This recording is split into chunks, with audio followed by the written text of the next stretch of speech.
Você sabia que enquanto você navega na internet, assiste seus filminhos aí via streaming, ou manda aquele textão lá no grupo da família, você provavelmente usou Linux em algum momento dessas suas atividades aí? Pois é, pessoal, mas se o Linux ele é tão onipresente assim dentro da nossa vida, dentro das nossas rotinas cotidianas, por que será que até hoje ele ainda é considerado um sistema operacional de nicho?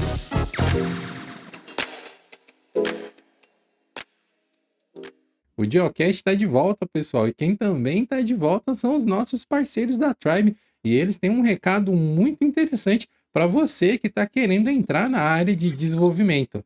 A Tribe está dando de presente um curso de lógica de programação totalmente gratuito.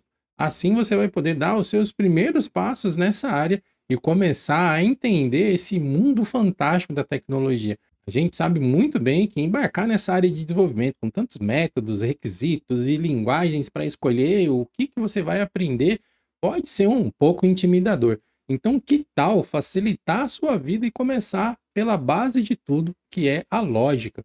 No curso de lógica de programação da Tribe, você terá acesso a mais de 10 horas de conteúdo, com mais de 30 exercícios para você poder praticar todos os seus novos conhecimentos. Além disso, ele é completamente online e você pode assistir os conteúdos na hora em que você quiser para poder adaptar os seus estudos dentro da sua rotina. E não é só isso.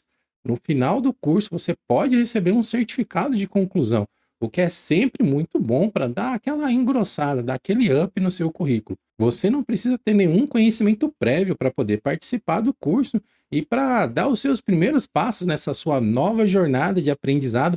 Basta acessar a página do curso de lógica de programação da Tribe, clicando no link que vai estar na descrição desse episódio.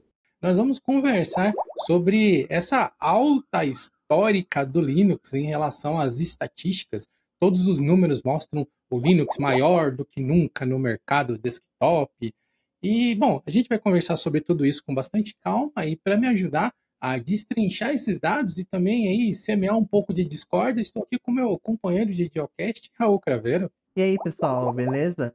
Né? Chegamos já na oitava temporada, tá? O negócio tá grande já a gente tá passando Grey's Anatomy aqui na quantidade de temporada. Falta só um pouquinho, só mais umas 45 temporadas, provavelmente. Mas a gente vai chegar lá. Mas vamos lá pra mais um papo bem bacana. O dia que eu tiver mais temporada do que One Piece, eu vou ficar orgulhoso. Aí a gente vai ter que trabalhar acho que umas 3 vidas, né? Pra chegar lá. Vamos com calma. A não ser que cada episódio a gente conte como uma temporada. A gente pode chegar. A gente sempre gosta de citar, né, de mostrar números e trazer essa discussão sobre a relevância do Linux dentro do mercado, mas como a gente já começou desde do princípiozinho do episódio ali falando de nicho, nicho, nicho, eu não sei se esse termo ele é familiar para todo mundo. Então acho que vale a pena a gente colocar aqui para vocês a definição mais comum de nicho de mercado. E a partir daí a gente começa a evoluir com as nossas opiniões e também mostrando algumas estatísticas que a gente trouxe aqui para você. Ó, vou trazer aqui o Aurélio, que um nicho de mercado é basicamente um segmento específico dentro de um mercado maior, que atende às necessidades particulares de um grupo de consumidores com características e interesses comuns. Vou usar aqui um exemplo diferente, na verdade. Vou usar, por exemplo, o mercado de computador, trazer aqui para o ambiente da tecnologia. Quando a gente tem o mercado de computadores, que é um mercado grande, a gente pode trazer um nicho, que é o de PC Gamer. Porque todo PC Gamer é um computador, mas nem todo computador é um PC gamer. Então você está filtrando ali por um nicho específico, um mercado específico. São computadores focados para jogos com aqueles hardware específicos, aquele público-alvo específico. Todos eles são computadores, mas aquele é um nicho específico. Assim como dentro você vai ter um computador de trabalho, você vai ter uma estação de trabalho, né, uma workstation. Você tem nichos diferentes para públicos diferentes, mas todos eles são computadores, que é o mercado maior, o mercado de computadores. E isso você pode acabar aplicando para qualquer cenário, né? Para sistemas operacionais, como Windows, macOS, Linux, ambos são sistemas operacionais, mas cada um dentro do seu nicho, para sua necessidade diferente. Dentro do mercado de Linux, a gente também tem sub-nichos, né? E dá para ir, tipo, até onde você quiser, né, com isso. Dá para ir dividindo cada vez mais. E para não dizer que a gente está falando isso aqui só das vozes da nossa cabeça, tem um monte de estatísticas que corrobora o que a gente está falando aqui, né?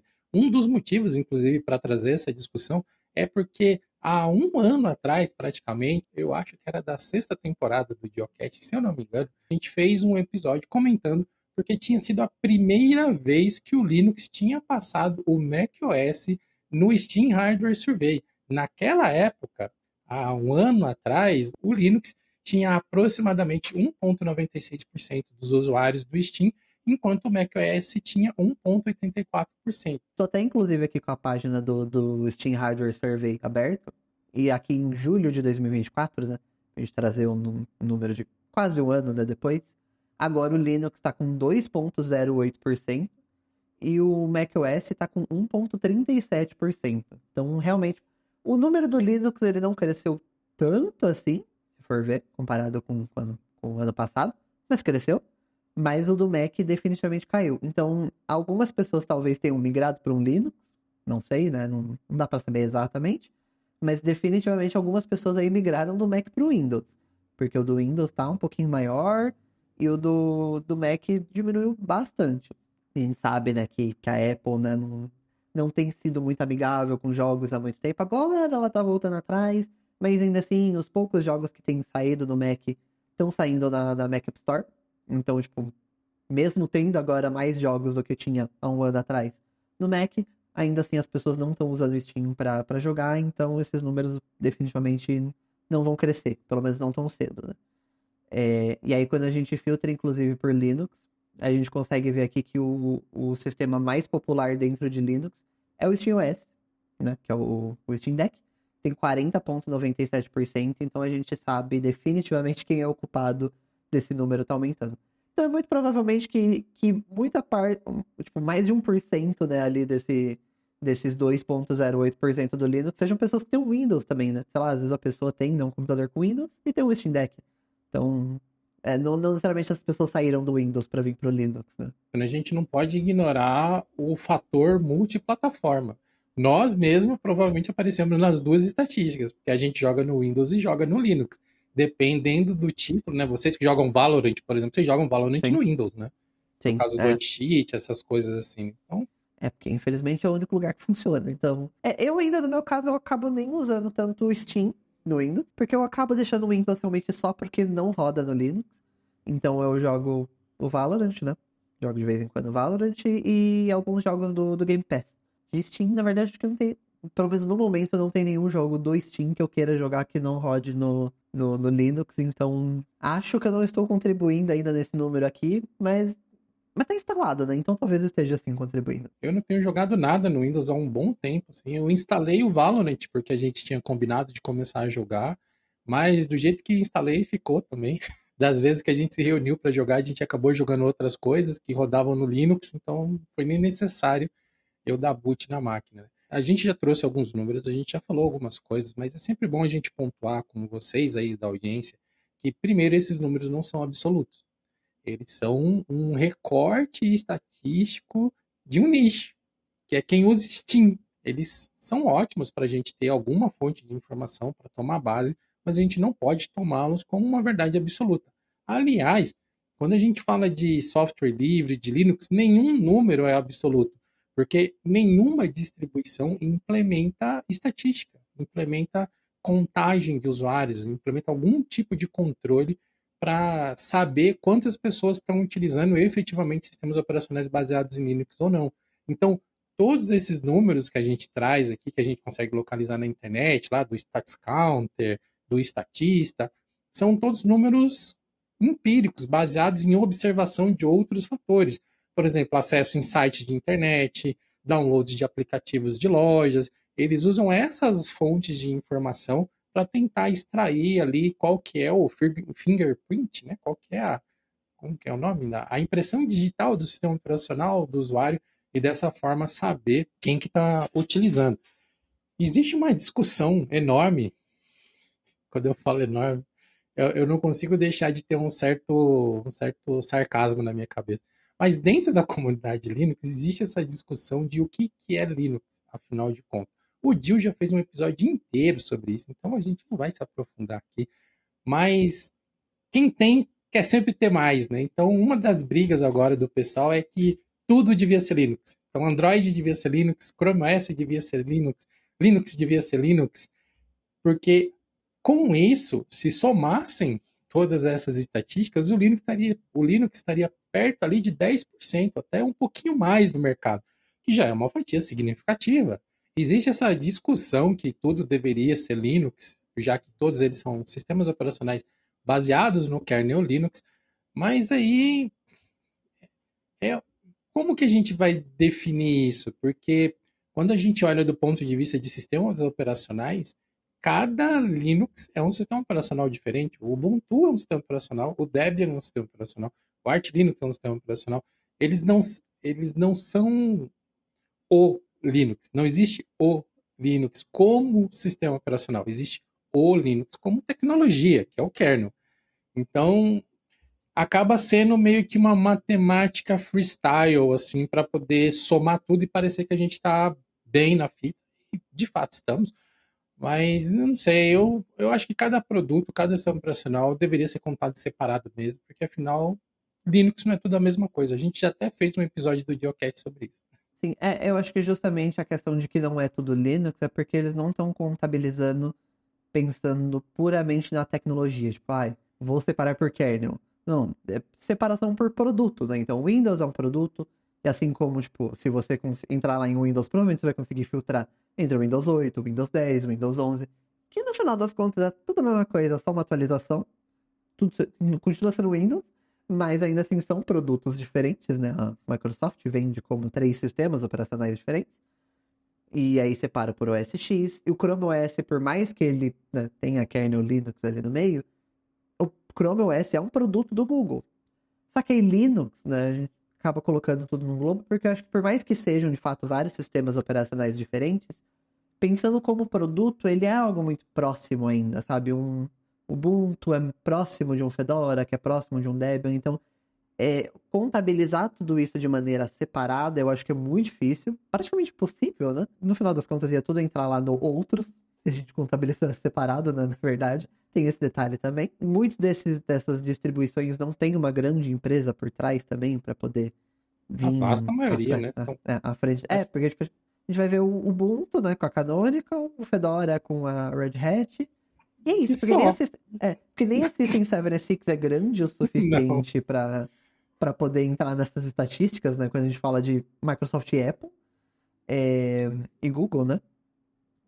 Nem o Google, na verdade, nesse mercado de sistema operacional, pelo menos quando a gente fala desktop, é tão grande assim, porque o Chrome OS ele é muito grande nos Estados Unidos, mas no resto do mundo ele é nicho também, sabe? Ele é justamente, ele é um mercado pequeno. O Chrome não, mas o Google ele fica relevante quando a gente fala de, obviamente, de Sim, smartphone. Ele é sim. o Windows dos smartphones. E a gente poderia também entrar nessa briga do Android e falar, não, mas o sistema da Samsung é uma coisa, mas o sistema da Xiaomi é outra. Levando em consideração que pelo menos a Xiaomi vende como se fosse um outro sistema operacional diferente. Mas uma coisa que a gente não pode ignorar é que existe uma questão de soberania relacionada com softwares. E hoje em dia a gente está muito à mercê de poucos produtores de software. E é nesse ponto que eu acho que o software livre é um oásis dentro do mundo de tecnologia hoje, porque o software livre ele permite que quem se interessar pode desenvolver a sua própria tecnologia e a partir daí não depender que as outras pessoas decidam como que ele vai usar o próprio computador.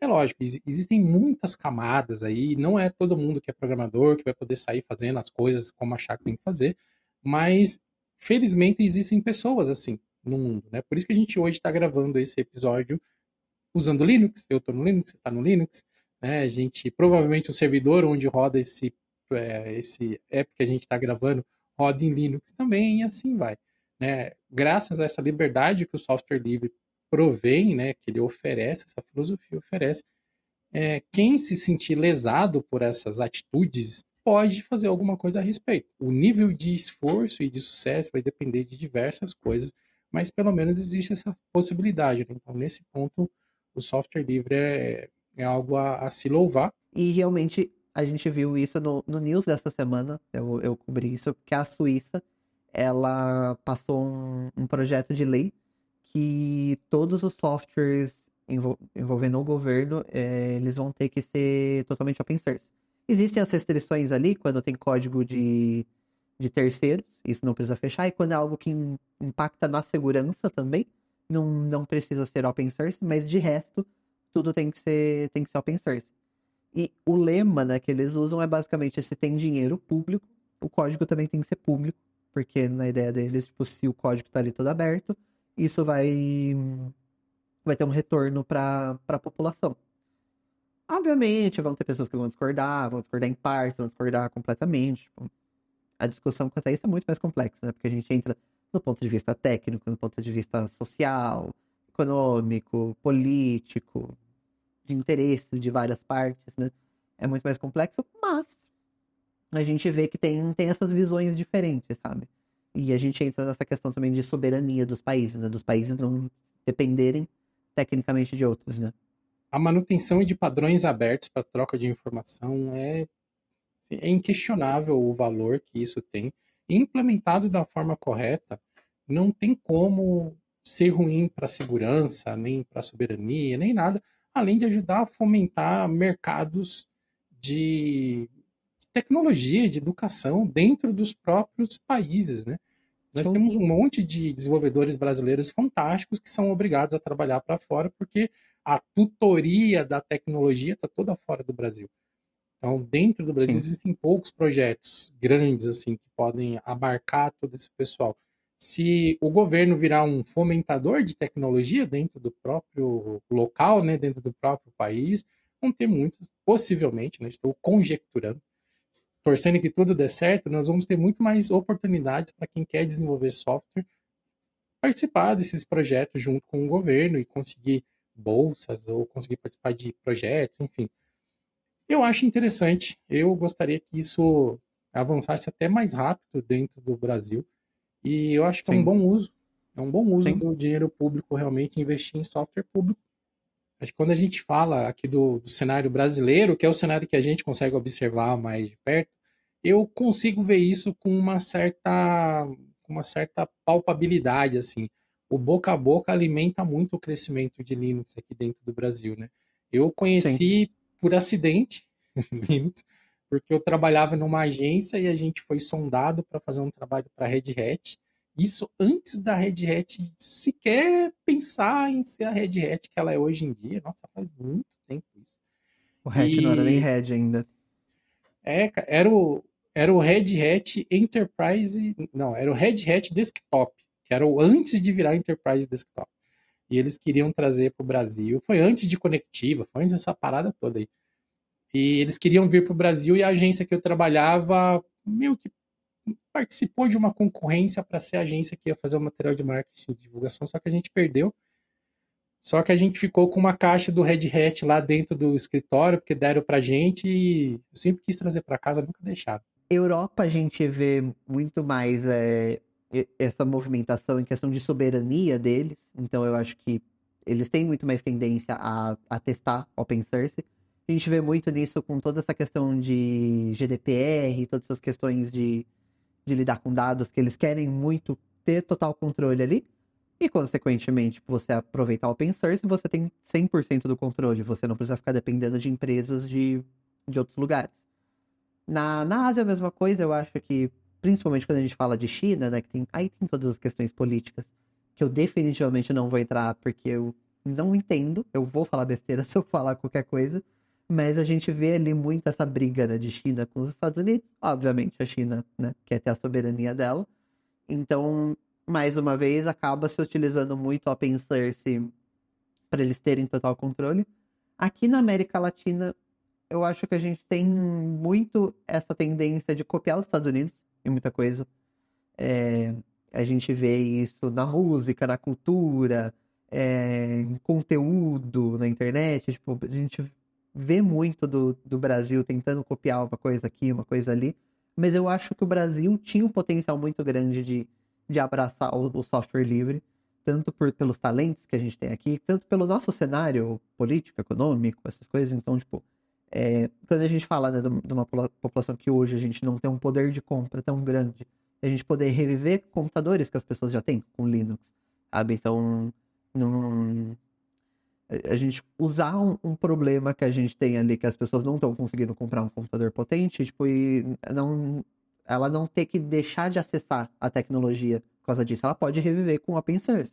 Consequentemente, as pessoas conhecendo mais open source. E é lógico que a gente quer que as pessoas tenham poder de compra, né? Mas, tipo, sabe, a gente tem um cenário ali ideal para poder aproveitar do open source para trazer mais acessibilidade, trazer mais acesso à tecnologia, trazer acesso à educação e por aí vai, sabe? Da onde a gente consegue enxergar do Brasil, né? Porque às vezes a gente fala assim de forma absoluta e parece que a gente tem um conhecimento amplo de como está o cenário, mas de forma alguma, né? Até onde a gente consegue observar, a gente vê que o Linux ele está o Linux de forma geral está cada vez mais conseguindo se fundir dentro de outras bolhas, né? Penetrar dentro de outras bolhas. O Dio até fez um vídeo recentemente que ele publicou lá no canal de Linux, mostrando como que choveu recentemente vídeos de pessoas falando que tô migrando para Linux, estou testando Linux. Diversos canais grandes começaram a falar de Linux com frequência, coisa que, sei lá, 5 anos atrás, não está nem tão longe assim, 3 anos atrás, era bem menor, né? A quantidade de lugares onde você conseguia informação sobre Linux, ou pelo menos as pessoas sabiam que Linux existia. Cansei de ver review de tecnologia aí que a pessoa falava, Linux é aquele negócio de servidor lá. De hacker? A bolha de Linux ela está se expandindo, ela está começando a permear outras bolhas, e isso é legal. E tem alguns motivos para isso acontecer, né? Para isso estar acontecendo agora mais rápido do que vinha acontecendo anteriormente. Acho que a gente pode até explorar alguns deles. Por exemplo, no último episódio da 7ª temporada do Geocast, que foi com o Leon lá do Coisa de Nerd. Muito obrigado, Leon, por ter participado com a gente. Volte sempre. Foi um episódio muito bacana. Ficou claro na nossa conversa ali o desconforto que a Microsoft gerou com esse tal do Windows Recall. Então, por conta dos problemas de segurança, dos problemas de privacidade, falar que faz uma coisa e faz outra, tem um monte de gente querendo sair do Windows desesperadamente procurando por outras opções. É lógico que o macOS continua sendo uma opção, né? O ambiente Apple continua sendo uma opção, mas a gente tem um fator custo, né, meu amigo? Tem um fator custo. Sim. Se a gente falar na bolha Estados Unidos, realmente, tipo, o próximo passo muito óbvio, sabe? Você sair do Windows e pro Mac. Porque ali eles acabam flertando muito com o Mac. É porque a Apple é de lá também, tem toda essa questão, né, do orgulho da empresa deles, né? A gente vê que esse cenário é muito grande lá. Mas eu também acho que nos Estados Unidos, né, não falando de uma maneira muito geral, né, não querendo entrar em toda a questão econômica mais uma vez. Mas, no geral, uma pessoa nos Estados Unidos que ela já tá usando Windows, muito provavelmente é porque ela não quer usar Mac. Então, se ela não quer usar Mac, não vai ser uma opção. Consequentemente, próximo passo é Linux. Que muitas vezes a pessoa até já ouviu falar, mas tipo, eu tô aqui no Windows, tá funcionando, não vou nem atrás de saber o que que é. E agora, com isso, né, com toda esse caos que tá acontecendo, as pessoas estão minimamente dando uma chance. Pode até ser que elas vejam e falar, não quero. Mas ela minimamente tá dando um passo. Deixa eu ver se aqui tem uma opção melhor, se aqui vai me agradar mais. E obviamente, quando a gente já vem aqui para cenário mais Brasil, essas coisas onde realmente um Mac é um negócio mais proibitivo, existem alguns Macs um pouco mais baratos. Assim, baratos quando a gente compara com um PC gamer, né? Não com um computador de R$ 1.500, obviamente. Porque, de fato, um M1 você consegue pagar o mesmo preço de um Acer Nitro. Mas assim, o Acer Nitro já não é necessariamente um computador de entrada quando a gente fala aqui no Brasil. Mas, mas realmente aqui já é uma outra história, sabe? Então as pessoas acabam cogitando o Linux ali como uma outra opção. E realmente eu acho que aquele negócio do Windows Recall foi um caos assim que ela criou e eu acho que ela não sei se ela esperava, e, tipo, acho que elas deviam estar pensando, nossa, a gente fez aqui uma ferramenta sensacional, vai todo mundo amar. E, enfim, o pior caos que eles fizeram, acho que no último ano, porque as pessoas não gostaram, as pessoas ficaram horrorizadas com aquilo, aí escândalo atrás de escândalo, e descobriram que não era seguro, que não sei o quê, que tinha coisa em. Eu acho que tinha algumas coisas sendo salvas sem criptografia, sei lá. Eu sei que eles adiaram tudo, o lançamento do Recall. É um caos, um caos. Então, realmente, acho que esse foi. Dos últimos acontecimentos, acho que esse foi o que mais impulsionou, assim, o Linux no ouvido das pessoas, sabe? Para quem não tá ciente dessa treta ainda, se ela tava em Narnia, alguma coisa assim, uma das grandes falhas do Windows Recall é que ele é um banco de dados de imagens indexáveis que você pode pesquisar. Então, eles literalmente são screenshots da sua tela, salva numa pasta do seu computador. Você literalmente era só sentar no computador de qualquer pessoa, desbloquear o computador e poder ver os screenshots da tela dela de dias, meses atrás, até dependendo de quanto tempo ela está usando o Windows Recall. Tudo que ela viu. Então é assim, meu amigo. Tudo. Você, jovem garota aí de 15, 16 anos, que passa a noite na internet, Você você sabe sabe do que do eu tô que eu tô falando. falando. Existem É, prints que você não quer que as pessoas vejam que você acessou, entendeu? Não precisa ir muito longe para entender que isso é um problema para nós, meros mortais. Quando a gente vai para empresas que lidam com dados sigilosos, tipo bancos, só pior piora a ainda, né? situação. E quando a gente fala de governo, então, né, tipo, é o tipo de ferramenta que ela não pode ser facilmente violada, né? São dados muito sensíveis, são literalmente prints das telas. Então, é assim, a Microsoft pisou na bola feio, porque, inclusive, eles passaram informações falsas, né? Não sei se foi de propósito, mas, enfim, É, eles disseram que era tudo criptografado e não demorou 10 minutos para alguma pessoa da internet que estava usando descobrir que não era criptografado porcaria nenhuma, era só você entrar lá e pegar as coisas. Mas assim, a gente podia passar um tempão malhando a Microsoft e a Apple tem a sua parcela de culpa também com várias coisas, mas trazendo isso pro ponto que nos interessa, eu acho que isso é uma opinião pessoal minha, assim, eu acho que esses problemas, eles na verdade, eles são oportunidades, porque são oportunidades de você mostrar para as pessoas que existem alternativas tão boas quanto, ou em alguns cenários até melhores do que elas usam hoje em dia. Então, por exemplo, para a gente que trabalha com criação de conteúdo, com edição de vídeo, enfim, redes sociais, marketing digital, essas coisas que eu faço, o Linux é perfeito. Ele tem todas as ferramentas que a gente precisa. As que faltam nele podem ser substituídas com algum nível de esforço, dependendo aí de como que é seu fluxo de trabalho. Ah, você é muito dependente da Adobe hoje. Tá, você não pode mudar ainda. Desculpe. Mas você é muito dependente, sei lá, de um software CAD, que só existe no Windows. Pô, por enquanto, você não pode mudar ainda, principalmente se você não tiver poder de decisão sobre qual solução de software está sendo usada. Mas se você tiver esse poder, você pode começar a tentar implementar soluções novas. A gente já fez um geocast inteiro sobre isso, comentando como que a gente migrou de sistema operacional, né? Naquele episódio era eu e o Gil que estávamos conversando, mas assim, eu demorei 2 anos para poder migrar a minha agência de base Windows para base Linux. Foram 2 anos de trabalho.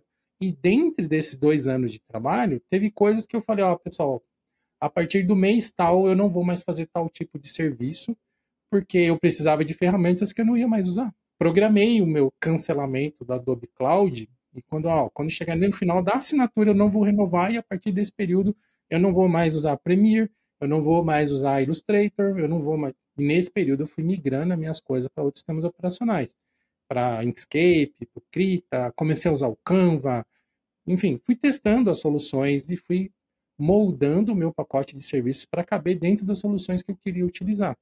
Tive que fazer algumas concessões, mas no final das contas eu acabei descobrindo o DaVinci Resolve, por exemplo, que era 1000 vezes melhor, eu considero 1000 vezes melhor do que o Premiere, que eu usava durante um bom tempo. mas quantas são as pessoas que usam computador e quantas são as pessoas que usam Adobe? Quantos são designers? Tipo, todo mundo é designer? Não é.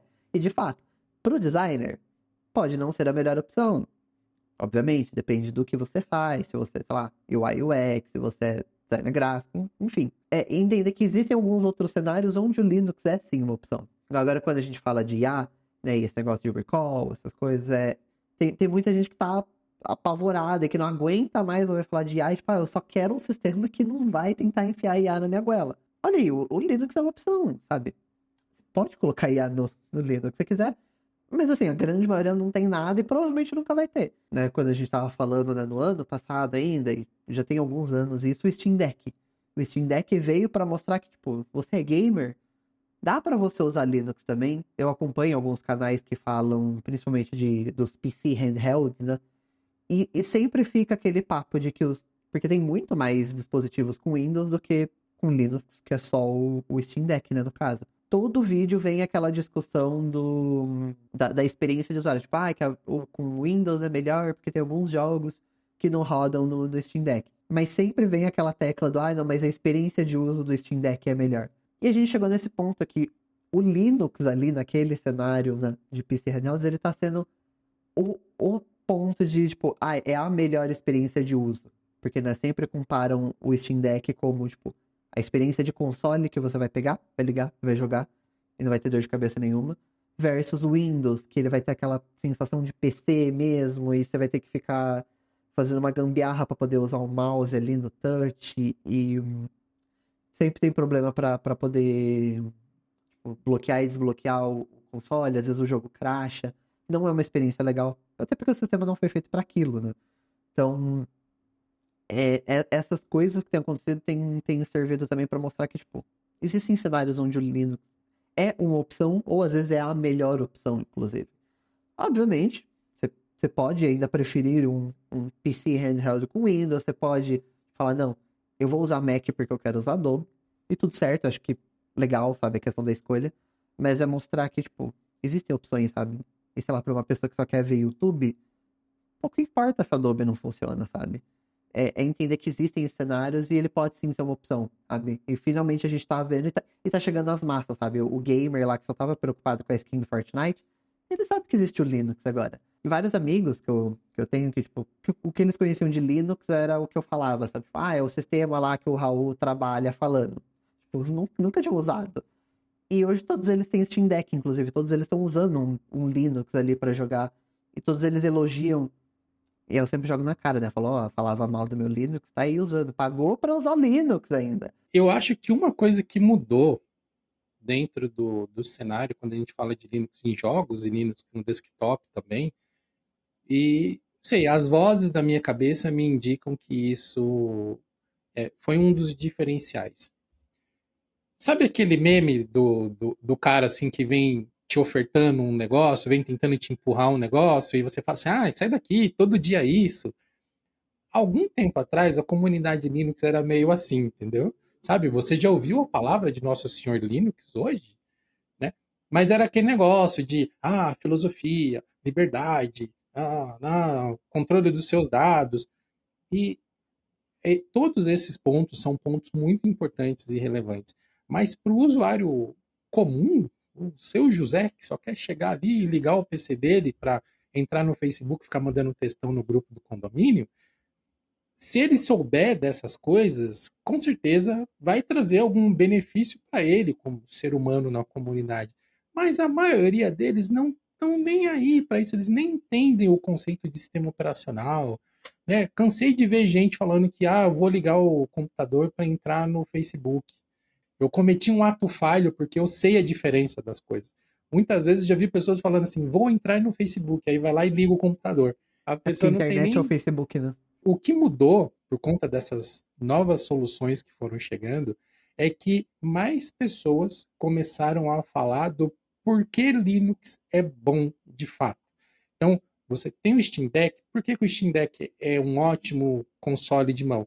Porque ele tem uma experiência fluida, porque os jogos funcionam normalmente, a interface foi adaptada para aquela resolução. Eles foram até corajosos do meu ponto de vista, eles colocaram uma resolução menor para ter um melhor potencial gráfico aproveitado em relação à bateria do que simplesmente enfiar um Full HD numa tela pequenininha. E diversos outros handhelds que saíram depois que tentaram enfiar Full HD como um diferencial de qualidade já estão se lascando com esse negócio de bateria e de aquecimento, não sei o que. Então, a Valve ela fez um trabalho primoroso no desenvolvimento do produto Steam Deck como uma experiência completa. E por esse produto ser tão bom, as pessoas começaram a falar: cara, meu, esse negócio é tão bom e além de tudo ele ainda é Linux. É uma coisa que eu nunca tinha ouvido falar. Ele não é Windows, ele não é Mac, ele é Linux. Olha só como é que os jogos funcionam bem e tal. Apesar da diferença ser sutil, quando você passa a falar do porquê que a coisa é boa e não que ela é boa, muda a percepção das pessoas. Quem daqui trabalha com vendas, né? Quem ouve aqui o Geocast trabalha com vendas, trabalha com clientes, sabe como é que faz, como que é a diferença de percepção das pessoas. os gatilhos mentais, que o pessoal de marketing digital vive enfiando na nossa orelha esse negócio durante o dia inteiro, a maioria das pessoas elas são mais propensas a aceitar uma ideia quando você mostra os benefícios e não a spec sheet, sabe? Quando você pega, ó, consome 4 GB a menos de memória, consome 10 watts a menos de energia, é software livre, não é em cloud. Cara, a maioria das pessoas não sabem o que isso sequer significa. Mas quando você mostra que, cara, é só pegar e usar e vai atender a sua necessidade, aí o olhinho do ser humano brilha, entendeu? Aí a pessoa fala, é mesmo? Que é uma resolução do problema, né? Tipo, ó, nesse aqui, o seu jogo não vai crashar no meio da partida. Esse aqui, você vai conseguir passar 3 horas jogando e não 1 hora jogando. Ah, esse aqui, o jogo vai rodar liso. Esse aqui, você apertou 3 botões e você tá no jogo, você não precisa ficar configurando nada. E é isso que as pessoas querem. Se por trás dos panos é Linux, é KDE, é GameScope, é Wayland Shorg, isso é interessante pra gente, que gosta dessas coisas.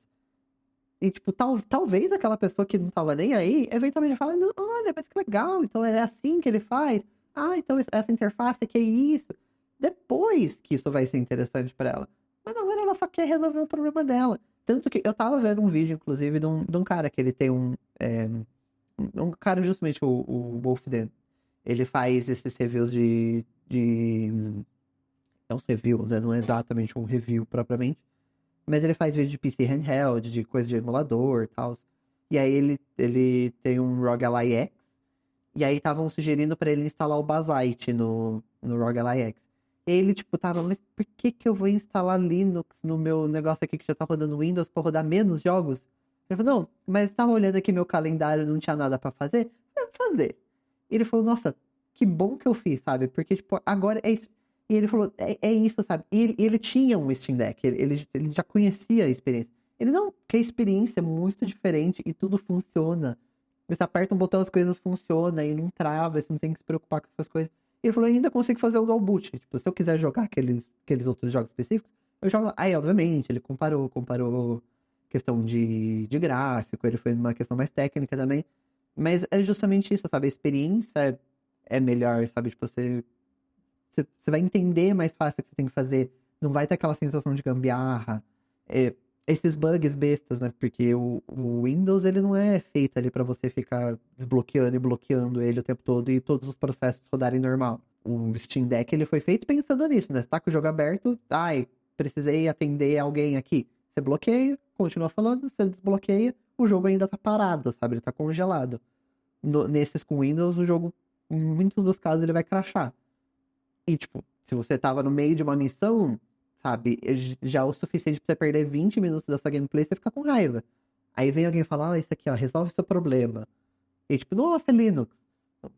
É aí que vai ganhar a pessoa, sabe? Não falar, isso aqui, ó, porque as big techs não vão olhar o que você tá fazendo. Pro usuário normal, ele vai falar, mas eu não tenho nada a esconder.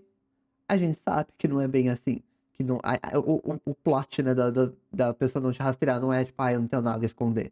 Não é só para, sei lá, se eu for terrorista. Não é essa a questão. Mas, pro usuário médio, ele não se importa com isso, sabe? Depois que ele descobrir e ver as vantagens, aí você pode falar, nossa, ó, você tem essa vantagem aqui ainda.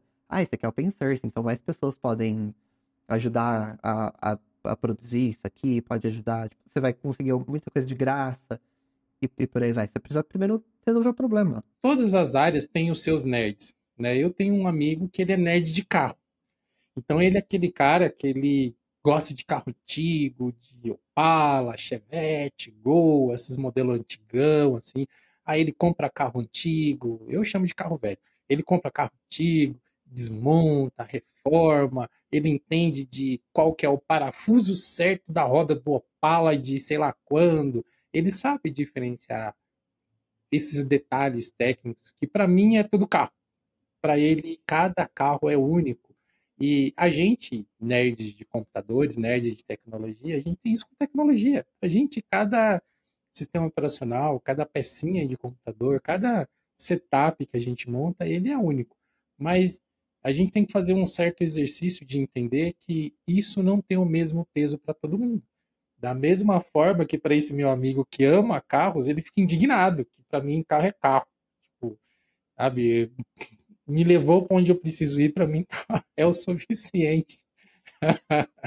Então a gente tem que dar uma relaxada e entender que o fato das pessoas não darem o mesmo nível de importância que a gente dá para algumas coisas mais técnicas, não tira o valor das soluções de maneira alguma e só mostra que a gente tem que abordar essas pessoas com posturas diferentes, talvez, com uma postura mais amigável. Por exemplo, uma coisa que eu fiquei meio triste quando aconteceu aquele problema lá do CrowdStrike.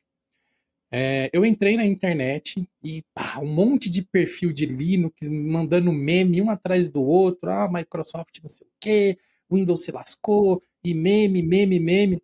Só que, gente, eu trabalhei com infra por quase 10 anos, dentro de data center. Eu tenho certeza que um monte de gente que eu gosto, um monte de profissionais que eu respeito, passaram dias virando à noite, se lascando, sem comer direito, sem beber direito, sem descansar direito, resolvendo esses problemas. Então, assim, eu entendo esse lance do meme, assim, mas como eu já fui um profissional da área, eu achei que faltou um pouco de sensibilidade, assim, sabe, em alguns, principalmente comunicadores, né, pessoas que alcançam mais um público maior. É lógico, eu também fiz as minhas piadinhas dentro dos nichos que eu tenho alcance, assim, mas, sabe, foi bem mais contido e com pessoas com quem eu tenho uma certa liberdade, porque eu fiquei assim, cara, podia ter sido eu, sabe? Se isso fosse alguns anos atrás, seria eu no data center virado lá, como eu já fiquei. E eu acho que quando a gente fala de um criador que tá ali, tipo, que o trabalho dele é divulgar Linux, obviamente a gente vai fazer piada, é engraçado, mas eu acho que o foco não deveria ser, tipo, em falar, nossa, como o Windows é ruim, cara achou, não sei o quê. Você pode até achar isso, tudo certo. Mas, tipo, não deveria justamente mostrar, tipo, nossa, mas no Linux, por causa disso, disso, disso, não aconteceria isso. Ah, é por causa disso, disso, disso, você não ia precisar gastar nisso. Porque, obviamente, quando a gente vai tentar vender essa ideia, quando a gente fala no nível empresarial, os argumentos são outros de quando a gente vai vender, por exemplo, Steam Deck, sabe? Dentro do empresarial, a experiência de uso ali do sistema não é o ponto principal, porque não vai estar para o usuário final.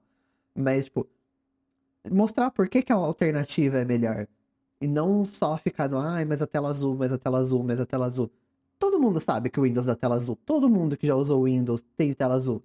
As pessoas continuam usando, então isso não é necessariamente o problema. A zoeira não tem limites, né? A gente é brasileiro, eu acho que nós somos provavelmente um dos povos mais memeséticos, mais zoeiros que existe no mundo, assim. Então é normal ter um certo nível de bagunça, de tirar sarro, assim, e tal. Mas eu fico pensando do lado da oportunidade. Talvez porque eu trabalho com marketing, dando apoio a vendas para algumas empresas, eu sempre fico pensando assim, cara, olha que oportunidade desperdiçada de ter uma boa comunicação da Oracle talvez não seja o caso, mas da SUSE, da Red Hat, de sistemas de empresas ou de comunidades que oferecem serviços baseados em Linux, de demonstrar nesse momento como que a solução deles é boa, oferecer apoio, às vezes, até, tipo, ó, qual é a solução que você tem que estar dando problema, como que a gente pode tentar operacionalizar isso de outra forma, sabe? Tentar entender o problema de uma forma mais técnica e ofertar soluções que impeçam que aquilo possa vir a acontecer de novo. Sei, eu acho que a, a gente é uma generalização muito grande, mas eu observo muitas vezes, assim, que falta meio esse tato de abordagem em muitas comunidades, em muitas empresas até mesmo que oferecem soluções de Linux. A única pessoa que, se eu não me engano, que eu vi mandar uma mensagem assim do tipo, ó, cara, eu não sei se eu posso falar isso aqui, mas qualquer coisa eu coloco um pi. Nossa, que merda isso que está acontecendo com os servidores de Windows agora.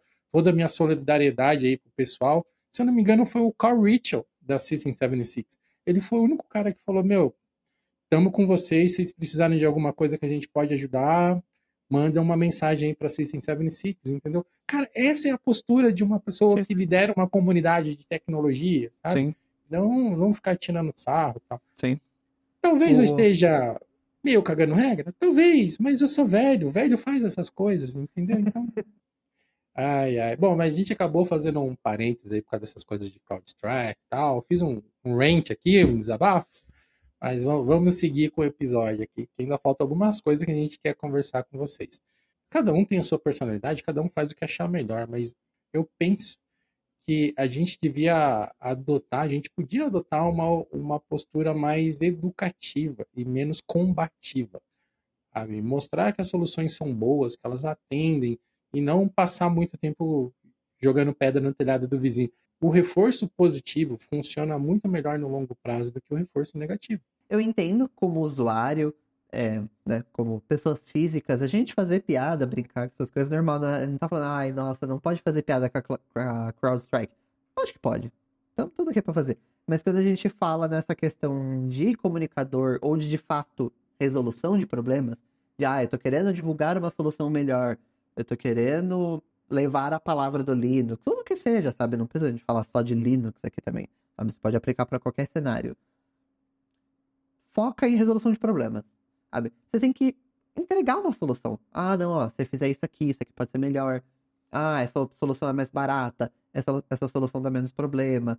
É, esse console aqui com Linux, ele é mais fácil de usar e é mais barato, inclusive. Sabe? Solucionar problemas, sabe? Obviamente, você pode jogar um shadezinho ali, fazer uma piadinha. Tudo bem, saudável, sabe? Mas solucione problemas e não só reclame. Porque se reclamar vai ser só.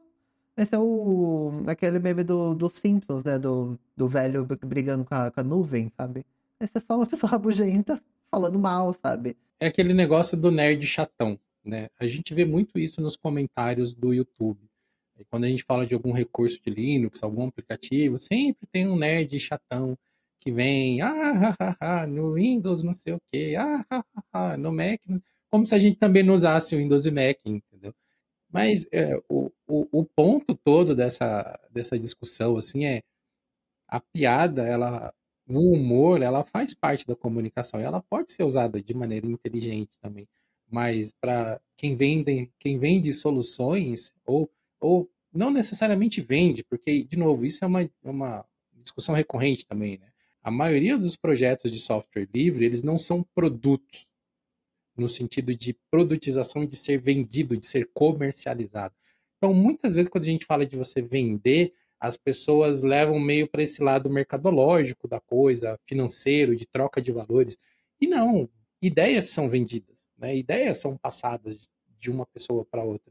Sei lá, uma Una Linux, o Big Linux, eles não são projetos comerciais que visam lucro, mas se eles conseguirem fechar uma parceria, sei lá, com uma Dell para virem integrados dentro de um laptop que eles vendam, de um servidor que eles vendam, para eles isso vai ser ótimo comercialmente, porque vai trazer mais visibilidade para o projeto, provavelmente vai atrair mais desenvolvedores, provavelmente vai aumentar a comunidade, provavelmente vai aumentar a chance deles de receber dinheiro para investir na comunidade, investir no projeto. A venda, ela não ocorre de maneira talvez convencional em alguns projetos, mas essa estratégia de você apresentar a sua solução e vender o seu peixe, o seu projeto para outras pessoas, para empresas, como uma forma de conseguir fomentar o seu projeto é totalmente válido. A gente sabe, pô, desenvolvedores de sistemas operacionais, de Linux, de programas, qualquer coisa que seja, esse pessoal não vive de vento, sabe? Eles não vivem da luz do sol, eles não fazem fotossíntese, eles não vivem de fotossíntese. Então, tem que ter uma contrapartida financeira para que esses projetos se estabeleçam e, novamente, isso só é conseguido através da conversa e de você mostrar no que você é bom, não no que o outro é ruim. Exatamente. A gente, né, deu todas essas voltas, mas eu acho que aqui, para encaminhar para os finalmente, Raul, a gente podia falar um pouco sobre algumas barreiras, talvez, que a gente ainda enxerga que podiam melhorar para que o Linux conseguisse chegar a mais pessoas, né? Deixa eu começar com algumas aqui. Eu acho que a barreira da comunicação, que é o que eu venho falando na última meia hora, é uma barreira que hoje ainda é um calcanhar de Aquiles quando a gente fala de projetos de software livre e projetos de open source. Um outro ponto que eu queria destacar também, antes de passar para você, Raul, é a monetização. projetos de software livre precisam não, mas poderiam pensar mais seriamente em formas de monetização. Mas você pega outros projetos menores, que não tem tanta visibilidade assim, a quantidade de doações que recebem da comunidade é muito pequena. Projetos grandes já é pequeno. Em projetos pequenininhos, que muitas vezes o desenvolvedor não faz no tempo livre dele, ele nem se organizou, aquilo é uma despesa para ele, sabe? Então, eu não sei quais seriam as melhores maneiras de fazer isso. Acho que gostaria que vocês deixassem nos comentários, vocês que são desenvolvedores, ou vocês que têm ideias, de como que a gente podia, talvez, que soluções que a gente podia apontar para essas pessoas de comunidades que hoje desenvolvem projetos que poderiam, talvez, caminhar mais fácil e conseguir criar tecnologia mais rapidamente se elas tivessem um maior apoio financeiro. Acho que essa questão financeira, por mais que a doação seja legal, seja uma opção, e a gente vê alguns casos de sucesso, né? Vê o Linux Mint, a questão do Thunderbird, né? Tem um vídeo no canal do Dio Linux falando sobre o sucesso do Thunderbird com isso. Mas o problema é esse. São exceções, não é a regra. Não é que todo mundo tá se dando bem. Pensando num ponto de vista de negócio, é um negócio muito difícil de escalar. É difícil, sabe? É difícil, por mais que seja uma solução legal, muitas vezes não é a única solução. Tanto que no próprio site do Linux Mint tem anúncio também. Tem pouco, mas tem. Mas eu acho que uma coisa que o Linux também precisa isso tanto do lado das distros quanto do lado das pessoas que estão divulgando. É um pouco do que eu já falei, na verdade, que eu acho que é essa questão de solução de problema. Porque tem muitas distribuições que querem se vender como, porque é a distro privada, é a distro que não vai compartilhar seus dados com as big techs. É a distro que é tudo open source. Que a gente não usa tecnologia X, não usa systemd. E para um nicho muito específico, funciona. E beleza, você quer ser uma distro daquele nicho? Ok. Tipo, a distro que não usa systemd. Ok. Mas assim, a quantidade de pessoas que se importam com o systemd a ponto de eu não vou usar uma distro que usa systemd é pequeno. Se você tá ok de atender só esse público, beleza, continua, segue firme. Mas quando a gente fala de algo ser mainstream, sabe, 90% nem sabe o que é systemd. Então, eu acho que é questão de saber vender a solução dos problemas. O Zorin, eu acho que é uma distro que faz isso de uma maneira legal. O PopOS faz isso de uma maneira legal. Então, você vê que, tipo, você entra no site, eles estão realmente divulgando soluções de problema, sabe?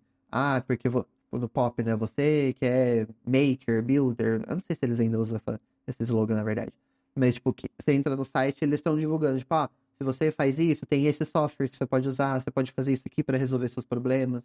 Eu acho que focar nisso, sabe? Tipo, é entender o que as pessoas estão tendo de dificuldade na situação atual, seja no Windows, seja no Mac, ou tipo, o público que você quer atingir.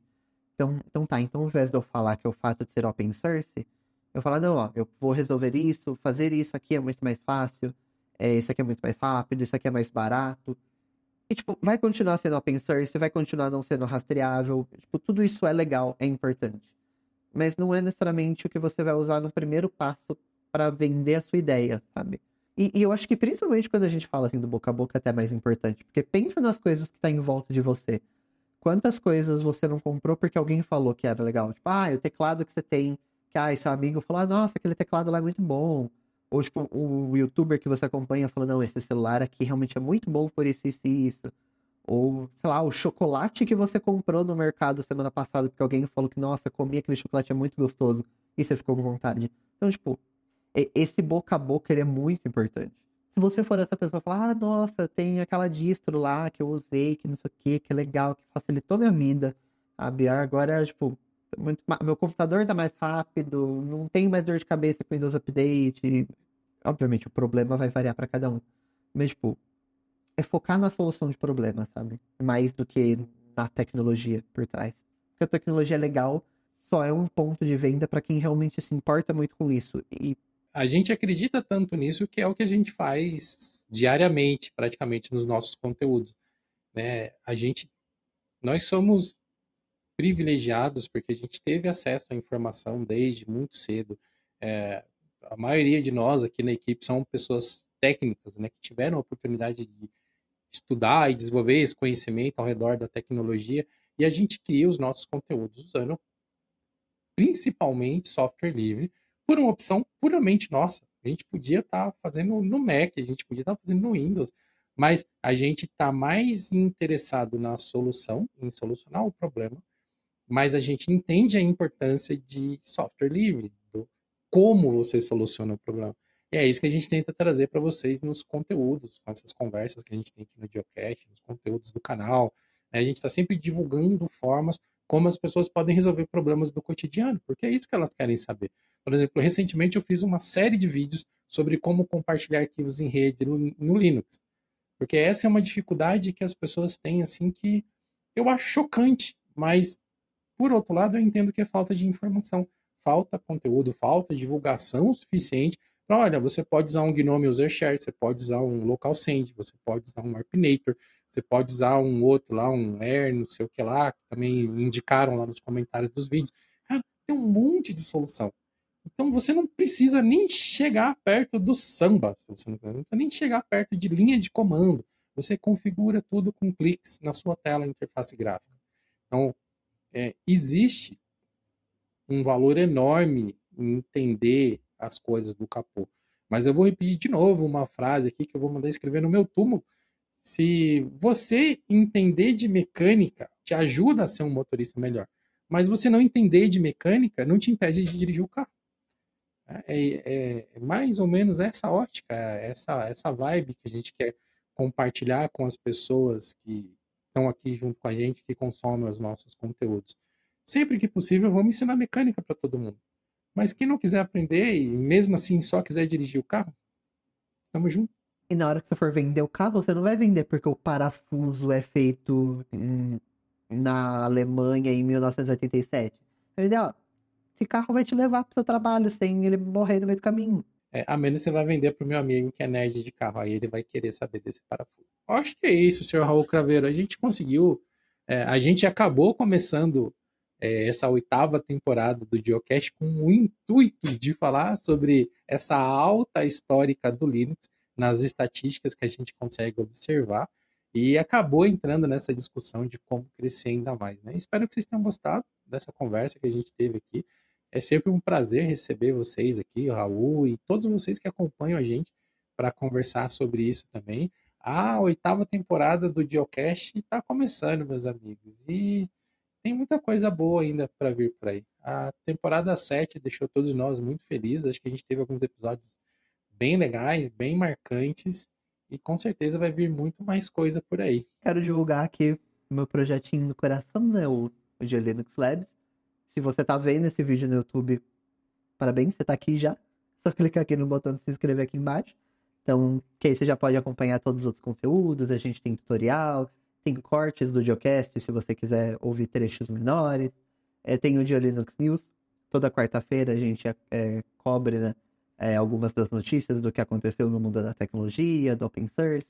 Tem bastante conteúdo legal. Segunda a sexta, 5 horas da tarde. Então é só se inscrever aqui. E estamos na nossa meta aqui de bater 50 mil inscritos até o final de ano. Então, nesse momento, nós estamos com 46.200 inscritos lá no canal.